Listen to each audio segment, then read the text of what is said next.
Adventure 9. The Greek Interpreter. During my long and intimate acquaintance with Mr. Sherlock Holmes, I had never heard him refer to his relations, and hardly ever to his own early life.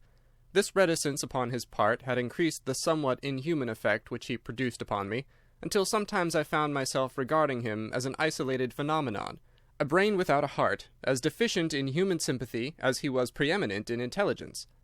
His aversion to women and his disinclination to form new friendships were both typical of his unemotional character, but not more so than his complete suppression of every reference to his own people.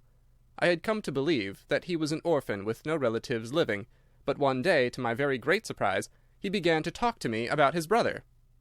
It was after tea on a summer evening, and the conversation, which had roamed in a desultory, spasmodic fashion from golf clubs to the causes of the change in the obliquity of the ecliptic, came round at last to the question of atavism and hereditary aptitudes. The point under discussion was how far any singular gift in an individual was due to his ancestry, and how far to his own early training. "In your own case," said I, "from all that you have told me, it seems obvious that your faculty of observation and your peculiar facility for deduction are due to your own systematic training." "To some extent," he answered thoughtfully. "My ancestors were country squires, who appeared to have led much the same life as is natural to their class, but none the less, my turn that way is in my veins, and may have come with my grandmother, who was the sister of Vernet, the French artist. Art in the blood is liable to take the strangest forms." "But how do you know that it is hereditary?" "Because my brother Mycroft possesses it in a larger degree than I do." This was news to me indeed. If there were another man with such singular powers in England, how was it that neither police nor public had heard of him? I put the question, with a hint that it was my companion's modesty which made him acknowledge his brother as his superior. Holmes laughed at my suggestion. "My dear Watson," said he, "I cannot agree with those who rank modesty among the virtues.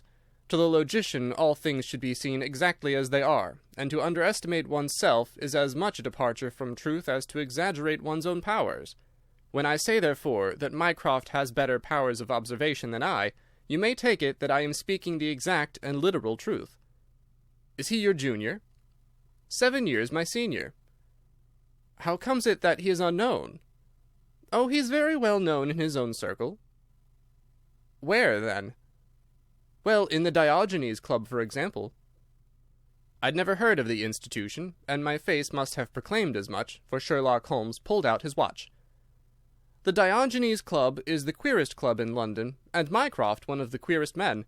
He is always there from 5:15 to 8:20. It's 6 now, so if you care for a stroll this beautiful evening, I shall be very happy to introduce you to 2 curiosities." 5 minutes later we were in the street walking towards Regent's Circus. "You wonder," said my companion, "why it is that Mycroft does not use his powers for detective work. He's incapable of it." "But I thought you said—" "I said that he was my superior in observation and deduction. If the art of the detective began and ended in reasoning from an armchair, my brother would be the greatest criminal agent that ever lived. But he has no ambition and no energy. He will not even go out of his way to verify his own solutions, and would rather be considered wrong than take the trouble to prove himself right. Again and again I have taken a problem to him, and have received an explanation which has afterwards proved to be the correct one, and yet he was absolutely incapable of working out the practical points which must be gone into before a case could be laid before a judge or jury." "It is not his profession, then?" "By no means. What is to me a means of livelihood is to him the merest hobby of a dilettante. He has an extraordinary faculty for figures, and audits the books in some of the government departments. Mycroft lodges in Pall Mall, and he walks round the corner into Whitehall every morning, and back every evening. From year's end to year's end he takes no other exercise, and is seen nowhere else, except only in the Diogenes Club, which is just opposite his rooms." "I cannot recall the name." "Very likely not.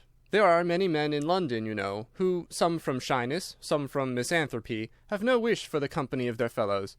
Yet they are not averse to comfortable chairs and the latest periodicals. It is for the convenience of these that the Diogenes Club was started, and it now contains the most unsociable and unclubbable men in town. No member is permitted to take the least notice of any other one, save in the strangers' room, no talking is under any circumstances allowed, and 3 offences, if brought to the notice of the committee, render the talker liable to expulsion. My brother was one of the founders, and I have myself found it a very soothing atmosphere."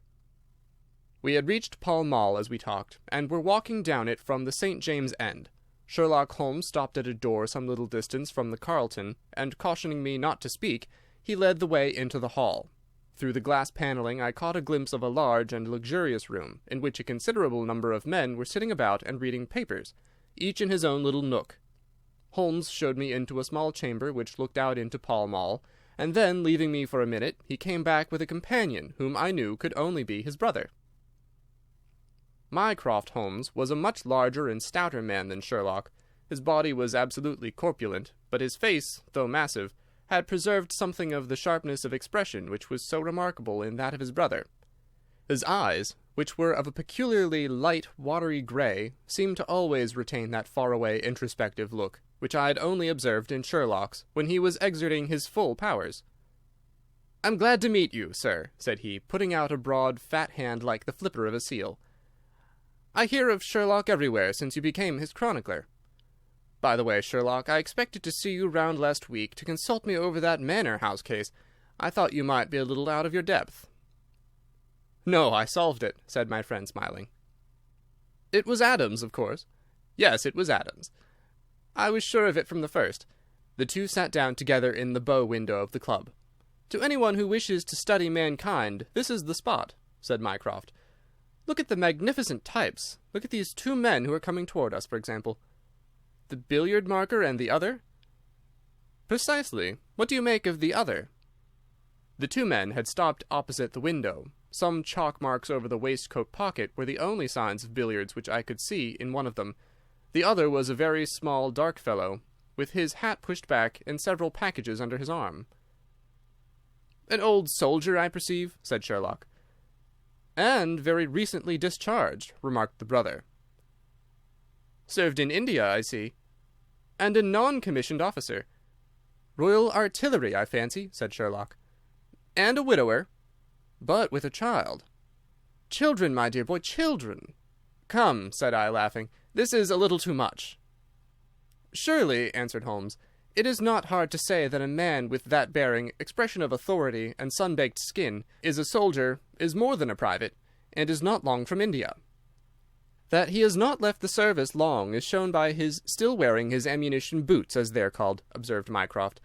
"He had not the cavalry stride, yet he wore his hat on one side, as is shown by the lighter skin of that side of his brow. His weight is against his being a sapper. He is in the artillery. Then, of course, his complete mourning shows that he has lost someone very dear. The fact that he is doing his own shopping looks as though it were his wife. He has been buying things for children, you perceive. There is a rattle which shows that one of them is very young. The wife probably died in childbed. The fact that he has a picture book under his arm shows that there is another child to be thought of." I began to understand what my friend meant when he said that his brother possessed even keener faculties than he did himself. He glanced across at me and smiled. Mycroft took snuff from a tortoise-shell box and brushed away the wandering grains from his coat front with a large red silk handkerchief. "By the way, Sherlock," said he, "I have had something quite after your own heart, a most singular problem, submitted to my judgment. I really had not the energy to follow it up save in a very incomplete fashion, but it gave me a basis for some pleasing speculation. If you would care to hear the facts." "My dear Mycroft, I should be delighted." The brother scribbled a note upon a leaf of his pocket-book, and ringing the bell, he handed it to the waiter. "I've asked Mr. Melas to step across," said he. "He lodges on the floor above me, and I have some slight acquaintance with him, which led him to come to me in his perplexity. Mr. Melas is a Greek by extraction, as I understand, and he is a remarkable linguist. He earns his living partly as interpreter in the law courts, and partly by acting as guide to any wealthy Orientals who may visit the Northumberland Avenue hotels. I think I will leave him to tell his very remarkable experience in his own fashion." A few minutes later we were joined by a short, stout man whose olive face and coal-black hair proclaimed his southern origin, though his speech was that of an educated Englishman. He shook hands eagerly with Sherlock Holmes, and his dark eyes sparkled with pleasure when he understood that the specialist was anxious to hear his story. "I do not believe that the police credit me. On my word, I do not," said he in a wailing voice. "Just because they have never heard of it before, they think that such a thing cannot be. But I know that I shall never be easy in my mind until I know what has become of my poor man with the sticking plaster upon his face." "I am all attention," said Sherlock Holmes. "This is Wednesday evening," said Mr. Melas. "Well, then, it was Monday night, only 2 days ago, you understand, that all this happened. I am an interpreter, as perhaps my neighbour there has told you. I interpret all languages, or nearly all, but as I am Greek by birth and with a Grecian name, it is with that particular tongue that I am principally associated. For many years I have been the chief Greek interpreter in London, and my name is very well known in the hotels. It happens, not unfrequently, that I am sent for at strange hours by foreigners who get into difficulties, or by travellers who arrive late and wish my services. I was not surprised, therefore, on Monday night, when a Mr. Latimer, a very fashionably dressed young man, came up to my rooms and asked me to accompany him in a cab which was waiting at the door. A Greek friend had come to see him upon business, he said, and as he could speak nothing but his own tongue, the services of an interpreter were indispensable. He gave me to understand that his house was some little distance off, in Kensington, and he seemed to be in a great hurry, bustling me rapidly into the cab when we had descended to the street. I say into the cab, but I soon became doubtful as to whether it was not a carriage in which I found myself. It was certainly more roomy than the ordinary four-wheeled disgrace to London, and the fittings, though frayed, were of rich quality. Mr. Latimer seated himself opposite to me, and we started off through Charing Cross and up the Shaftesbury Avenue. We had come out upon Oxford Street, and I had ventured some remark as to this being a roundabout way to Kensington, when my words were arrested by the extraordinary conduct of my companion. He began by drawing a most formidable-looking bludgeon loaded with lead from his pocket, and switching it backward and forward several times, as if to test its weight and strength. Then he placed it, without a word, upon the seat beside him. Having done this, he drew up the windows on each side, and I found to my astonishment that they were covered with paper, so as to prevent my seeing through them. "I am sorry to cut off your view, Mr. Melas," said he. "The fact is that I have no intention that you should see what the place is to which we are driving. It might possibly be inconvenient to me if you could find your way there again." As you can imagine, I was utterly taken aback by such an address.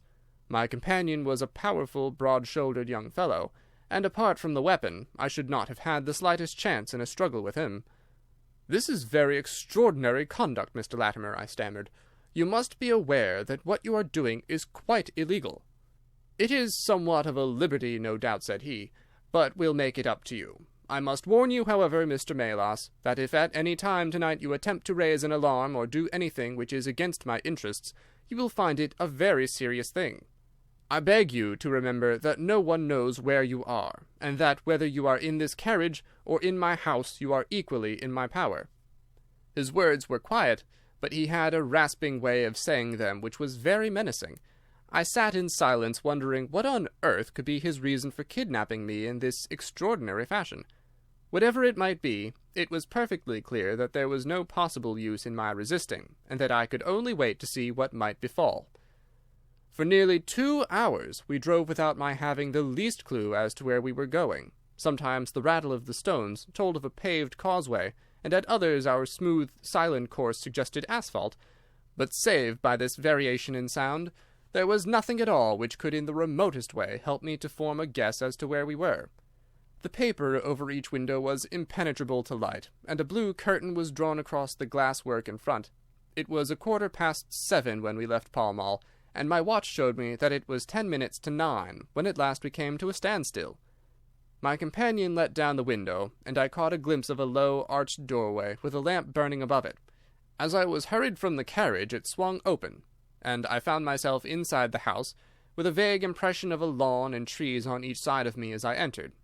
Whether these were private grounds, however, or bona fide country was more than I could possibly venture to say. There was a coloured gas lamp inside, which was turned so low that I could see little save that the hall was of some size and hung with pictures. In the dim light I could make out that the person who had opened the door was a small, mean-looking, middle-aged man with rounded shoulders. As he turned towards us, The glint of the light showed me that he was wearing glasses. "Is this Mr. Melas, Herald?" said he. "Yes." "Well done, well done. No ill will, Mr. Melas, I hope, but we could not get on without you. If you deal fair with us, you'll not regret it, but if you try any tricks, God help you." He spoke in a nervous, jerky fashion, and with little giggling laughs in between, but somehow he impressed me with fear more than the other. "What do you want with me?" I asked. "Only to ask a few questions of a Greek gentleman who is visiting us, and to let us have the answers. But say no more than you are told to say, or—" here came the nervous giggle again, "you had better never have been born." As he spoke, he opened a door and showed the way into a room which appeared to be very richly furnished, but again the only light was afforded by a single lamp half turned down. The chamber was certainly large, and the way in which my feet sank into the carpet as I stepped across it told me of its richness. I caught glimpses of velvet chairs, a high white marble mantelpiece, and what seemed to be a suit of Japanese armor at one side of it. There was a chair just under the lamp, and the elderly man motioned that I should sit in it. The younger had left us, but he suddenly returned through another door, leading with him a gentleman clad in some sort of loose dressing-gown who moved slowly towards us. As he came into the circle of dim light, which enables me to see him more clearly, I was thrilled with horror at his appearance. He was deadly pale and terribly emaciated, with the protruding, brilliant eyes of a man whose spirit was greater than his strength. But what shocked me more than any signs of physical weakness was that his face was grotesquely crisscrossed with sticking plaster, and that one large pad of it was fastened over his mouth. "Have you the slate, Herald?" cried the older man, as this strange being fell rather than sat down into a chair. "Are his hands loose? Now then give him the pencil. You are to ask the questions, Mr. Melas, and he will write the answers. Ask him first of all whether he is prepared to sign the papers." The man's eyes flashed fire. "Never," he wrote in Greek upon the slate. "On no condition?" I asked at the bidding of our tyrant. "Only if I see her married in my presence by a Greek priest whom I know." The man giggled in his venomous way. "You know what awaits you, then?" "I care nothing for myself." These are samples of the questions and answers which made up our strange, half-spoken, half-written conversation. Again and again I had to ask him whether he would give in and sign the documents. Again and again I had the same indignant reply. But soon a happy thought came to me. I took to adding on little sentences of my own to each question, innocent ones at first, to test whether either of our companions knew anything of the matter, and then, as I found that they showed no signs, I played a more dangerous game. Our conversation ran something like this. "You can do no good by this obstinacy. Who are you?" "I care not. I am a stranger in London." "Your fate will be upon your own head. How long have you been here?" "Let it be so. 3 weeks." "The property can never be yours. What ails you?" "It shall not go to villains. They are starving me." "You shall go free if you sign. What house is this?" "I will never sign.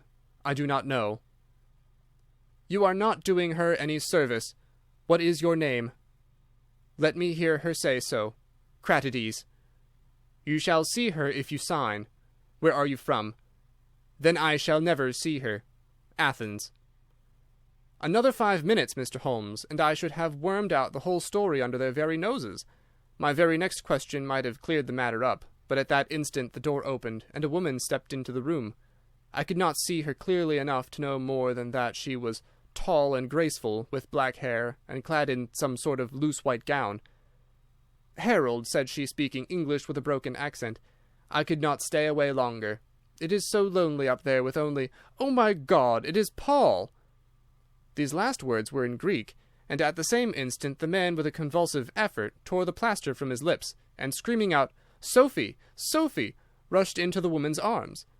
Their embrace was but for an instant, however, for the younger man seized the woman and pushed her out of the room, while the elder easily overpowered his emaciated victim, and dragged him away through the other door.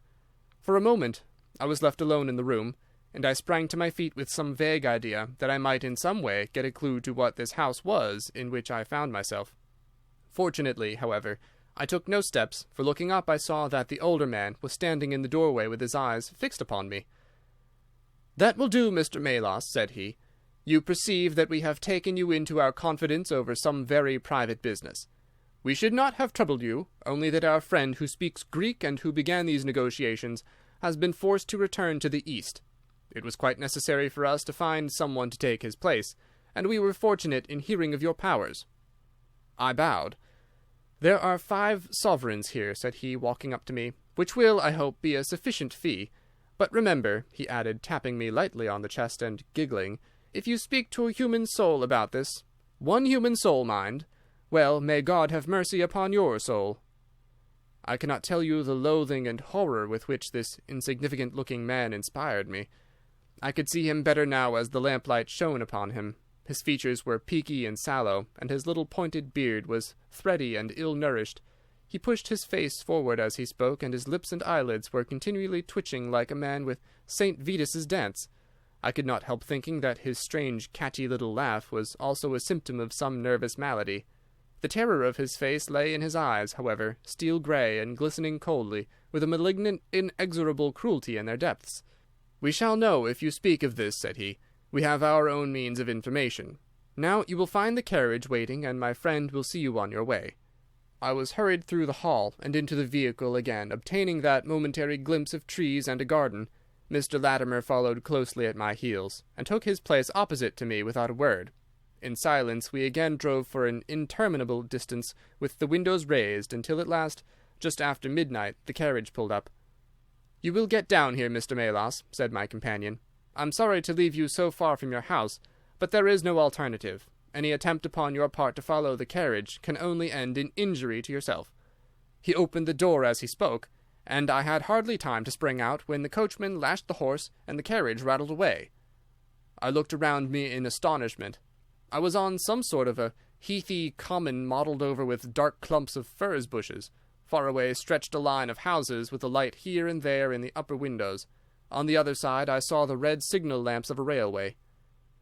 The carriage which had brought me was already out of sight. I stood gazing round and wondering where on earth I might be, when I saw someone coming towards me in the darkness. As he came up to me I made out that he was a railway porter. "Can you tell me what this place is?" I asked. "Wandsworth Common," said he. "Can I get a train into town?" "If you walk on a mile or so to Clapham Junction," said he, "you'll just be in time for the last to Victoria." So that was the end of my adventure, Mr. Holmes. I do not know where I was, nor whom I spoke with, nor anything save what I have told you. But I know that there is foul play going on, and I want to help that unhappy man if I can. I told the whole story to Mr. Mycroft Holmes next morning, and subsequently to the police. We all sat in a silence for some little time after listening to this extraordinary narrative. Then Sherlock looked across at his brother. "Any steps?" he asked. Mycroft picked up the Daily News, which was lying on the side table. "Anybody supplying any information to the whereabouts of a Greek gentleman named Paul Cratides from Athens, who is unable to speak English, will be rewarded. A similar reward paid to anyone giving information about a Greek lady whose first name is Sophie, X2473. That was in all the dailies. No answer. "How about the Greek legation?" "I have inquired. They know nothing." "A wire to the head of the Athens police, then?" "Sherlock has all the energy of the family," said Mycroft, turning to me. "Well, you take the case up by all means, and let me know if you do any good." "Certainly," answered my friend, rising from his chair. "I'll let you know, and Mr. Melas also. In the meantime, Mr. Melas, I should certainly be on my guard if I were you, for of course they must know through these advertisements that you have betrayed them." As we walked home together, Holmes stopped at a telegraph office and sent off several wires. "You see, Watson," he remarked, "our evening has been by no means wasted. Some of my most interesting cases have come to me in this way through Mycroft. The problem which we have just listened to, although it can admit of but one explanation, has still some distinguishing features." "You have hopes of solving it?" "Well, knowing as much as we do, it will be singular indeed if we fail to discover the rest. You must yourself have formed some theory which will explain the facts to which we have listened?" "In a vague way, yes." "What was your idea, then?"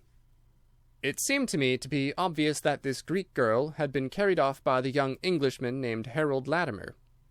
"Carried off from where?" "Athens, perhaps." Sherlock Holmes shook his head. This young man could not talk a word of Greek. The lady could talk English fairly well. Inference that she had been in England some little time, but he had not been in Greece. Well, then, we will presume that she had come on a visit to England, and that this herald had persuaded her to fly with him. That is more probable. Then the brother, for that I fancy must be the relationship, comes over from Greece to interfere. He imprudently puts himself into the power of the young man and his older associate. They seize him and use violence towards him in order to make him sign some papers to make over the girl's fortune, of which he may be trustee to them. This he refuses to do. In order to negotiate with him they have to get an interpreter, and they pitch upon this Mr. Melas, having used some other one before. The girl is not told of the arrival of her brother, and finds it out by the merest accident. "Excellent, Watson," cried Holmes. "I really fancy that you are not far from the truth. You see that we hold all the cards, and we have only to fear some sudden act of violence on their part. If they give us time, we must have them." "But how can we find where this house lies?" "Well, if our conjecture is correct, and the girl's name is, or was, Sophie Cratides, we should have no difficulty in tracing her. That must be our main hope, for the brother is, of course, a complete stranger. It is clear that some time has elapsed since this herald established these relations with the girl, some weeks at any rate, since the brother in Greece has had time to hear of it and come across. If they have been living in the same place during this time, it is probable that we shall have some answer to Mycroft's advertisement." We had reached our house in Baker Street while we had been talking. Holmes ascended the stair first, and as he opened the door of our room he gave a start of surprise. Looking over his shoulder, I was equally astonished. His brother Mycroft was sitting, smoking in the armchair. "Come in, Sherlock, come in, sir," said he blandly, smiling at our surprised faces. "You don't expect such energy from me, do you, Sherlock? But somehow this case attracts me." "How did you get here?" "I passed you in a hansom." "There has been some new development?" "I had an answer to my advertisement." "Ah!" "Yes, it came within a few minutes of your leaving." "And to what effect?" Mycroft Holmes took out a sheet of paper. "Here it is," said he, "written with a J pen on royal cream paper by a middle-aged man with a weak constitution. 'Sir,' he says, 'in answer to your advertisement of today's date, I beg to inform you that I know the young lady in question very well. If you should care to call upon me, I should give you some particulars as to her painful history. She is living at present at the Myrtles, Beckenham. Yours faithfully, J. Davenport.'" "He writes from Lower Brixton," said Mycroft Holmes. "Do you not think that we might drive to him now, Sherlock, and learn these particulars?" "My dear Mycroft, the brother's life is more valuable than the sister's story. I think we should call at Scotland Yard for Inspector Gregson, and go straight out to Beckenham. We know that a man is being done to death, and every hour may be vital." "Better pick up Mr. Melas on our way," I suggested. "We may need an interpreter." "Excellent," said Sherlock Holmes. "Send the boy for a four-wheeler, and we shall be off at once." He opened the table drawer as he spoke, and I noticed that he slipped his revolver into his pocket. "Yes," said he, in answer to my glance, "I should say, from what we have heard, that we are dealing with a particularly dangerous gang." It was almost dark before we found ourselves in Pall Mall at the rooms of Mr. Melas. A gentleman had just called for him, and he was gone. "Can you tell me where?" asked Mycroft Holmes. "I don't know, sir," answered the woman who had opened the door. "I only know that he drove away with the gentleman in a carriage." "Did the gentleman give a name?" "No, sir." "He wasn't a tall, handsome, dark young man?" "Oh, no, sir. He was a little gentleman with glasses, thin in the face, but very pleasant in his ways, for he was laughing all the time that he was talking." "Come along," cried Sherlock Holmes abruptly. "This grows serious," he observed as we drove to Scotland Yard. "These men have got hold of Melas again. He is a man of no physical courage, as they are well aware from their experience the other night. This villain was able to terrorize him the instant that he got into his presence. No doubt they want his professional services, but having used him they may be inclined to punish him for what they will regard as his treachery." Our hope was that by taking train we might get to Beckenham as soon or sooner than the carriage. On reaching Scotland Yard, however, it was more than an hour before we could get Inspector Gregson and comply with the legal formalities which would enable us to enter the house. It was 10:15 before we reached London Bridge, and past before the four of us alighted on the Beckenham platform. A drive of half a mile brought us to the Myrtles. a large dark house, standing back from the road in its own grounds. Here we dismissed our cab, and made our way up the drive together. "The windows are all dark," remarked the inspector. "The house seems deserted." "Our birds are flown and the nest empty," said Holmes. "Why do you say so?" "A carriage heavily loaded with luggage has passed out during the last hour."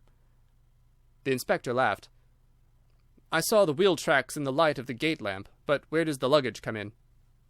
"You may have observed the same wheel tracks going the other way, but the outward bound ones were very much deeper, so much so that we can say for a certainty that there was a very considerable weight on the carriage."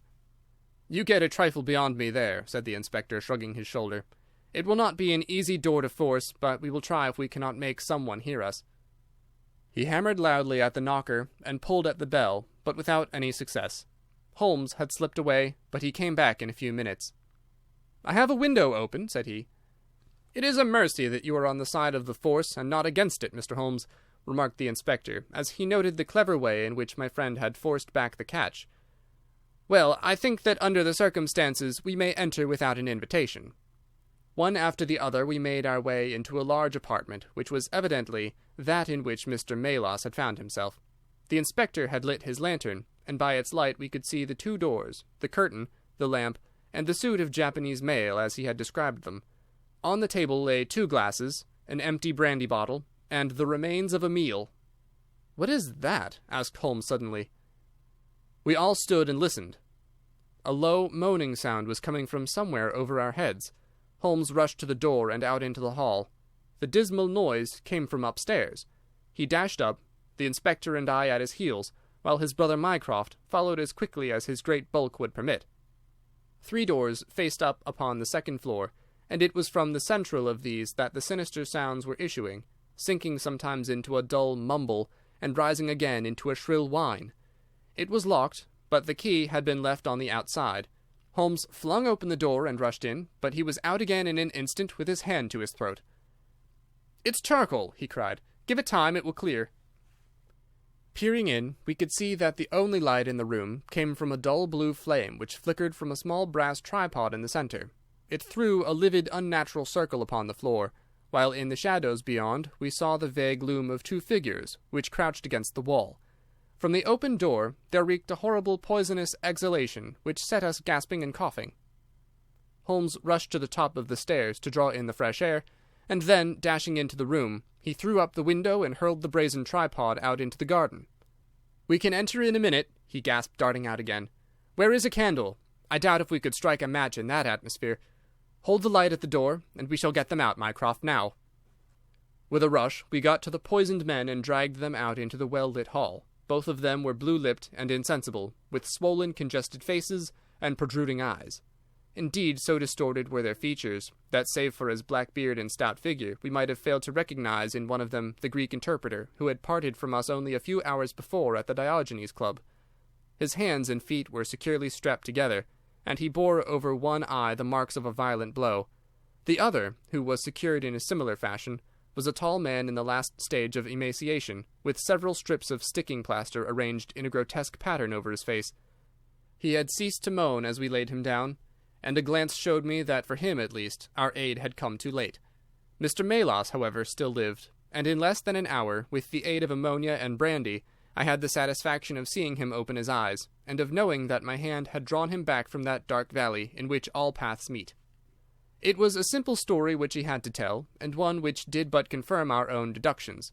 His visitor, on entering his rooms, had drawn a life-preserver from his sleeve, and had so impressed him with the fear of instant and inevitable death that he had kidnapped him for the second time. Indeed, it was almost mesmeric, the effect which this giggling ruffian had produced upon the unfortunate linguist, for he could not speak of him save with trembling hands and a blanched cheek. He had been taken swiftly to Beckenham, and had acted as interpreter in a second interview, even more dramatic than the first, in which the 2 Englishmen had menaced their prisoner with instant death if he did not comply with their demands.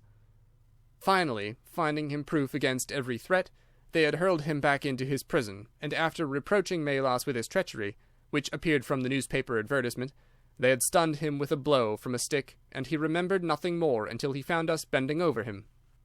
And this was the singular case of the Grecian interpreter, the explanation of which is still involved in some mystery, We were able to find out by communicating with the gentleman who had answered the advertisement that the unfortunate young lady came of a wealthy Grecian family, and that she had been on a visit to some friends in England.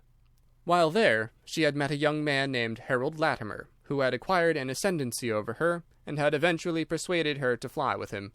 Her friends, shocked at the event, had contented themselves with informing her brother at Athens, and had then washed their hands of the matter. The brother, on his arrival in England, had imprudently placed himself in the power of Latimer and of his associate, whose name was Wilson Kemp, a man of the foulest antecedents. These two, finding that through his ignorance of the language he was helpless in their hands, had kept him a prisoner, and had endeavoured by cruelty and starvation to make him sign away his own and his sister's property. They had kept him in the house without the girl's knowledge, and the plaster over the face had been for the purpose of making recognition difficult in case she should ever catch a glimpse of him.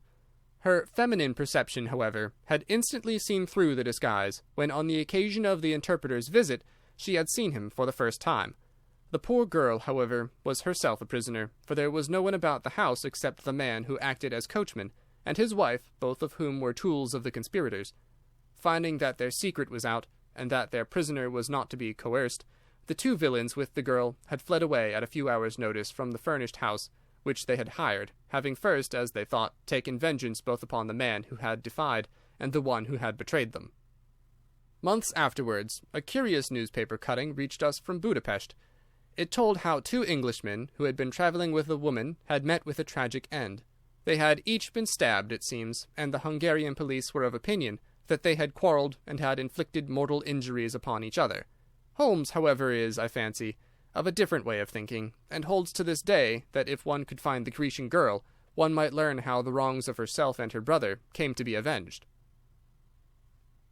End of Adventure 9. The Greek Interpreter.